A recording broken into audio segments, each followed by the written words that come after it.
ఉగ్రవాద సంస్థలు ఉంటాయి. ఓకే. వాళ్ళకు కూడా ఫండింగ్ రావాలి అని అంటే చాలా కష్టంగా ఉంటుంది. ఓకే. ఉగ్రవాద సంస్థలకి ఫండింగ్ కావాలి అని అంటే చాలా కష్టంగా ఉంటుంది. ఓకే. కానీ ఒక క్రిస్టియన్ మినిస్ట్రీస్ కి చాలా సులువుగా అమౌంట్స్ అనేవి అందుతా ఉంటాయి అని అంటారు. కారణం నేను చెప్తా, జాన్ పాల్ గారు ఇంకా ఆ స్థాయికి ఎదగలేదేమో.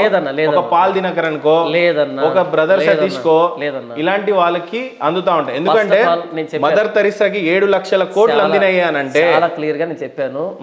Satish Kumar no, Paul Dinakaran no, I don't consider them as Christians అని స్టార్టింగ్లో నేను చెప్పేశాను.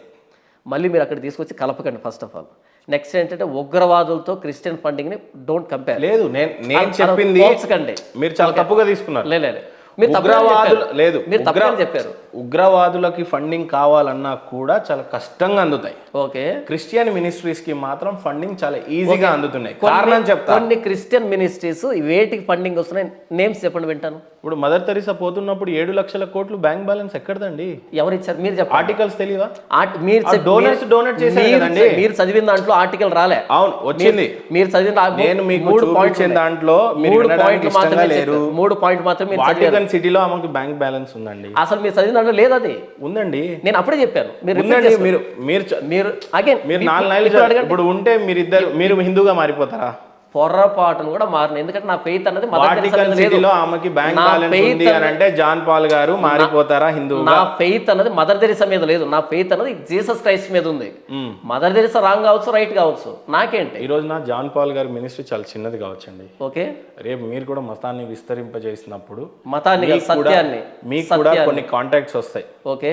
అవి మీరు మతాన్ని ఇంకా బాగా పెంపొందించండి, ఇంకా బాగా విస్తరింపజేయండి అని చెప్పి మీకు ఫండింగ్ వస్తుంది. కారణం ఏంటంటే మీరు చాలా చిన్నవాళ్ళు. ఓకే. ఇప్పుడు బ్రదర్ అనిలో పోనీ కే పాల్ కంటే గొప్ప వ్యక్తి ఎవరైనా ఉండేనండి ఇండియా కాదు వరల్డ్ వైడ్ గానే కే పాల్ అంతా ఏంటి అమౌంట్ విషయంలోనా? లేదు, అమౌంట్ విషయంలోనా? కే పాల్ కన్నా గొప్ప ప్రవక్త ఎవరైనా ఉండేనండి? అసలు ప్రవక్తగా అసలు పాస్టర్ కూడా కాదు. కే పాల్ కాదా? నీద పాస్టర్. కే పాల్ గారికి వచ్చినటువంటి జనసంద్రం చూసారా మీరు అప్పట్లో? కనీసం విజువల్స్ అన్న చూసారా? హీరోయిన్ సమంత వచ్చినా సరే అంతకు మించి వస్తారు. జాన్ పాల్ గారు ప్లీజ్ కించపరచం కాదు. మీరు అట్లుంది జనాలను సమంత జనాలను బట్టి మీరు కే పాల్ ఇచ్చినటువంటి మినిస్ట్రీస్ లలో మీరు కే పాల్ హిస్టరీ తెలియకుండా మాట్లాడుతున్నారు as a Christian. K Paul గనక ఒక మినిస్ట్రీని ఫామ్ చేయటంలో గానీ ఒక గ్యాదరింగ్ టైంలో ఆయనకు వచ్చినటువంటి జనాన్ని చూస్తే ఆశ్చర్యపోయేకరమైన సత్యం మారుదు. అలాగైతే మా ఊర్లో గంగమ్మ జాతర జరుగుతుంది, అంతకు 10 ఇంతలు వస్తారు. కాదు కదా, జనాల్ని బట్టి పాస్టర్లు కదా. ఎవరు? మీరు పాస్టర్ కదా. నేను పాస్టర్ని. కేఏ పాల్ పాస్టర్ అంటున్నా నేను ఇక్కడ. ఎవరు మరి కేఏ పాల్ ఏంటి చేసింది ఏంటి? ఏమో నాకు తెలీదు. మత ప్రచారం చేయలేదు ఆయన. ఈ డిబేట్ మీరు అంగీకరిస్తున్నట్టు, ఓడిపోతున్నట్టు, భయపడుతున్నట్టు అది చూసే వాళ్ళకి అర్థమవుతుంది. పాస్టర్ జాన్ పాల్ ఏ డిబేట్ ఇప్పటివరకు ఓడిపోలేదు, ఓడిపోబోడు. ఎందుకంటే పాస్టర్ జాన్ పాల్ పట్టుకొని సత్యం. నేను క్లియర్ గా చెప్తున్నా. జాన్ పాల్ పట్టుకొని కేఏ పాల్ నేను చూపిస్తాను.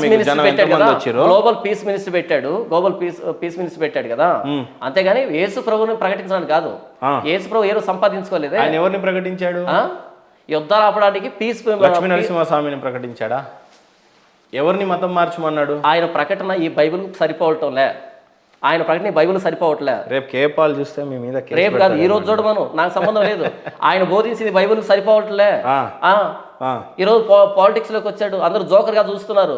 ఆయన జోకర్ గా చేసే ప్రతి చేస్తులకి ఈ రోజు క్రైస్తవాన్ని మరి నాకు తెలియదు. ఆయన అడగండి వెళ్ళి. క్రిస్టియన్ సోదరుడు జోకర్ గా మాట్లాడితే మీకు తెలీదా? పాస్టర్ జాన్ పాల్ జోకర్ గా చూడట్లేదు. ఎవరు పాస్టర్ జాన్ పాల్ ఎవరు జోకర్ గా చూడట్లేదు. నేను పట్టుకున్నది బైబిల్ని, బైబిల్ మాత్రం ప్రకటిస్తాం. మరి ఆయన ఎందుకు బైబిల్ ప్రకటించకుండా పాలిటిక్స్ లోకి వచ్చాడు? అది సెక్యులర్ హిస్టరీ బ్రదర్. మీటింగ్ పెట్టినప్పుడు ఆయన స్పీచ్ వినడానికి వచ్చిన జనాభా సంఖ్య ఎంతో చెప్తే మీరు ఆశ్చర్యపోతారు. 15 లక్షల మంది. ఇది ఆల్ టైమ్ రికార్డ్. 1997 లో సంఖ్యను బట్టి సత్యం ఆధారపడలేదు. ఇది ఆల్ టైమ్ వరల్డ్ రికార్డ్ అని చెప్పాలి. ఇప్పుడు సపోజ్ మిమ్మల్ని నమ్మి ఒక 10,000 మంది సంఖ్యను బట్టి సత్యం ఆధారపడలేదు. బైబిల్ చాలా స్పష్టంగా ఎప్పుడు పెరుగుతుంది? జీవానికి పోయే దారి ఇరుకు దారి, నాశనానికి పోయే దారి విశాలమైన దారి అని యేసు చెప్పాడు. సత్యం అన్నది సంఖ్యను బట్టి ఆధారపడలేదు. మినిస్ట్రీ పేరు ఏం పేరు? మీ మినిస్ట్రీ పేరు ఏం? Jesus Christ the only solution. అవును. ఎంతమంది ఉన్నారు భక్తులు మీకు ఫాలోవర్స్? హార్డ్లీ 50 మంది. డేవన్ ఎంతమంది ఉన్నారు? ఏది డేవన్ ఎంతమంది? 5 మంది 6 మంది. 50 మంది ఎలా పెంచారు మరి మీరు? ఈ కాలక్రమంలో అక్కడ చర్చ్ ఉందని తెలిసింది చాలా మందికి. స్టార్టింగ్ లో తెలియదు. అది మిమ్మల్ని చూసి వచ్చారా, చర్చిని చూసి వచ్చారా? వాక్యాన్ని చూసి వచ్చారు. మిమ్మల్ని కాదు. నన్ను కాదు, మీరు బోధిస్తుంది వాక్యం కాదు, నేను బోధిస్తున్న వాకింగ్ కాబట్టి వచ్చారు. బోధిస్తుంది మీరు కాదు, బోధిస్తున్నది నేను కాదు, బైబిల్ బోధిస్తుంది, దాన్ని నేను వివరిస్తున్నాను. అక్కడ చర్చిలో మిమ్మల్ని చూసి రావట్లేదా? నా వాక్యాన్ని చూసి వస్తున్నారు. కానీ మిమ్మల్ని చూసే కదా జాన్ గారు. నేను బోధిస్తున్న బోధనను చూసి వస్తున్నారు. సరే, మీరు బోధిస్తున్నటువంటి బోధన ఫస్ట్ డే 5గురిని రప్పించింది. అవును, కాలక్రమేణా 50 వాళ్ళు మందిని లోకల్గా వాళ్ళకి తెలుసు అక్కడ చేర్చున్నారు. మిగతా వాళ్ళు 5 కాలక్రమంలో సంవత్సరాల తెలుసు. తర్వాత ఎంతమంది రావచ్చు అప్రాక్సిమేట్లీ? మీ ఆలోచన ఏంటి? ఎంతమంది వచ్చినా నాకేం నంబర్ మ్యాటర్ కాదు. ఓకే, బట్ ఏమైనా డే 1 ఉన్నది కాస్త ఈ రోజుకి మారిపోయింది. మేబీ ఇంక్రీజ్ ఆర్ డిక్రీజ్, సంఖ్యాబలం అనేది పెరిగింది. ఓకే, మిమ్మల్ని చూసి 5గురు ఉన్న వాళ్ళు కాస్త 50 మందికి పెరిగారు. ఓకే, రైట్, అవును. కేఏ పాల్ గారిని అట్లనే డే 1 చూసి డే 10th ఇయర్ తర్వాత 15 లక్షల మంది వచ్చి ఉండొచ్చు. ఏ మినిస్ట్రీ అయినా అలానే డెవలప్మెంట్ అయింది. 150 కోట్ల మంది రావచ్చు గాక. జాన్ పాల్ గారు మినిస్ట్రీ ఎప్పుడైనా ఒక్కరితోనే స్టార్ట్ అయ్యి, సత్యము సంఖ్యను బట్టి మీరు ఆధారపడదు. బ్రదర్ సతీష్ గారు, కల్వరి సతీష్ గారి టెస్టిమోనియల్ విన్నారా? పొరపాటును కూడా సాక్ష్యం విన్నారా? పొరపాటును ఆయన 5-10 మందితో స్టార్ట్ అయ్యాడు. పొరపాటును కూడా ఈ రోజున జిల్లాకు ఒక కల్వరి టెంపుల్ మొదలు పెట్టాడు. వద్దన్న, అది అసలు ఏంటంటే జనాభాను బట్టి సత్యం కాదు. ఆయన చేస్తున్న పనులు దీనికి మ్యాచ్ కావట్లేదు. కేఏ పాల్ గారు జోకర్ ఎందుకు అయ్యారు?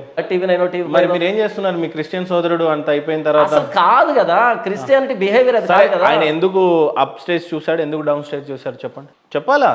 అంతే, మనీ ఇన్వాల్వ్మెంట్ అంతే, ఉమ్. Money involvement. మరి అంత మనీ చూసినప్పుడు శాసించే స్థాయికి కావాలి కానీ పిచ్చి స్థాయికి ఎందుకు వచ్చాడు? అది ఆయన అడగాలి, నాకేంటి? యేసుప్రభు నమ్ముకున్నాడు ఇలా బిహేవ్ చేయడు. బైబిల్కు అగేన్స్ట్గా వెళ్ళరు. నేను బైబిల్ పట్టుకున్నా, చచ్చేదాకా బైబిల్నే పట్టుకుంటాను అంతే. ఈ మధ్యలో మనీ ఇన్వాల్వ్మెంట్ ఏంటి? అసలు ఈ పాలిటిక్స్ ఏంటి? పాలిటిక్స్కి వచ్చినా సరే క్రైస్తవుడు మాట్లాడితే ఎంత హుందాగా ఉండాలి. ఏంటి ఈ చేష్టలు ఏంటి? ఏదైనా నిజం మాట్లాడతారా ఎవరు? మీరు. ఇప్పటి వరకు బైబిల్ ప్రకారంగా మాట్లాడుతున్నాను. భవిష్యత్తులో నాకు తల సరిగా పని చేయకపోతే ఏమైనా తప్పు మాట్లాడతానేమో, కానీ తల సరిగా పని చేస్తే ఖచ్చితంగా బైబిల్ కట్టుబడే మాట్లాడతాను.